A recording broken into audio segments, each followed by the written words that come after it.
극심한 인력 유출 상황은 전기차와 배터리 분야에서도 마찬가지입니다. 스카우트 경쟁이 치열해지면서 인력 빼가기를 이유로 회사 간 소송을 하는 사례까지 빈번해지고 있습니다. 이어서 강미선 기자입니다. 현대차 그룹은 지난해 말 엔진 개발 센터를 폐지한다고 전격 선언했습니다. 내연기관 시대를 끝내고 미래차 전환에 속도를 내겠다는 상징적인 의미가 담긴 사건입니다. The result, more time and more space for everyone to do what truly drives them. 핵심은 자율주행과 전동화, 가장 먼저 직면한 문제는 인력난입니다. 2030년까지 미래차 부분에서 부족한 인력은 3만 5천 명을 넘을 것으로 예상됩니다. 특히 기술력과 국산화율이 상대적으로 낮은 것으로 평가되는 소프트웨어 분야 인력은 현재 1,000여 명에 불과합니다. 현대차는 적어도 1만 명의 정보기술 인력이 필요하다고 보고 공격적인 채용에 나서고 있습니다.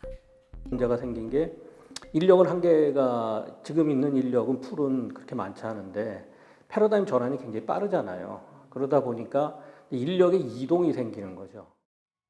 전기차의 심장인 배터리 산업은 상황이 더 심각합니다.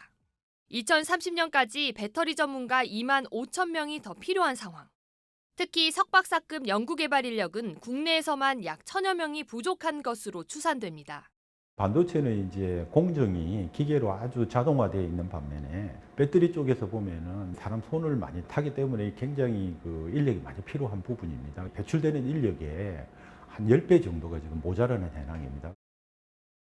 글로벌 탑클래스인 국내 배터리 3사는 이미 수년 전부터 인력 빼가기 문제로 수조 원대 국제 소송까지 가는 홍역을 치렀습니다. 치열한 인력 전쟁은 막 시작됐을 뿐 2025년을 기점으로 폭발할 것으로 예상됩니다. 2025년은 미국 배터리 시장이 본격화하는 원년으로 전 세계 배터리 기업들이 비슷한 시기 양산을 목표로 대규모 투자에 나섰기 때문입니다.